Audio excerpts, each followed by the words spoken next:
विमान सततम हिमाचल दिवस खेल समारोह आपका निरीक्षण के लिए हाजिर है। विमान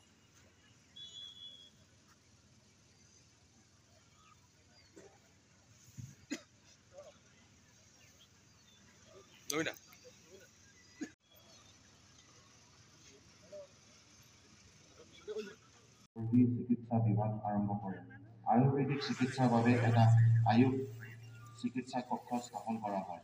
আল্ট্ৰাছ'ন'গ্ৰাফি সেৱাৰ যোগেদি 26 জুন 2024 পৰা সৰ্বমুঠ 610টা আল্ট্ৰাছ'ন'গ্ৰাফি কৰা হয়। লগতে এখন নতুন এম্বুলেন্স আৰু 2টা নতুন জেনেৰেটৰ সংযোজন কৰা হয়। অসম চৰকাৰৰ দ্বাৰা আয়োজিত স্বাস্থ্য সেৱা উৎসৱৰ মূল্যায়নত 2023-24 বৰ্ষত দ্বিতীয় স্থান পাবলৈ সক্ষম হৈছে।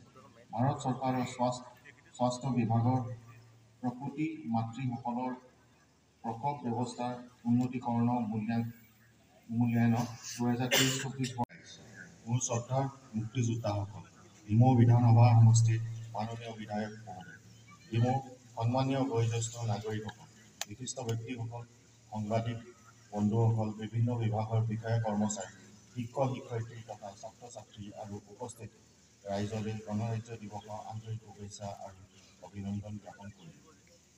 সমগ্ৰ দেশবাসীৰ লগতে ডিমৌ সমজিলা প্ৰশাসনৰ সহযোগিতা তথা ডিমৌবাসী ৰাইজৰ ডিমৌ সমজিলাত উদযাপন কৰা হৈছে পোনপ্ৰথমবাৰৰ বাবে।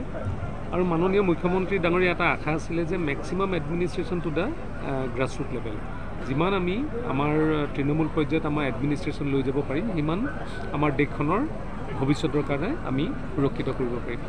আজি তাৰে এটা আপোনালোকে দেখিলে যে আজি প্ৰথমবাৰৰ কাৰণে কিমান সুন্দৰভাৱে আমাৰ সমজিলাৰ আয়ুক্ত আমাৰ পাৰ্থ খনিকৰৰ নেতৃত্বত আৰু সকলোৰে সহযোগত আজি ইয়াতে উদযাপন কৰা হৈছে।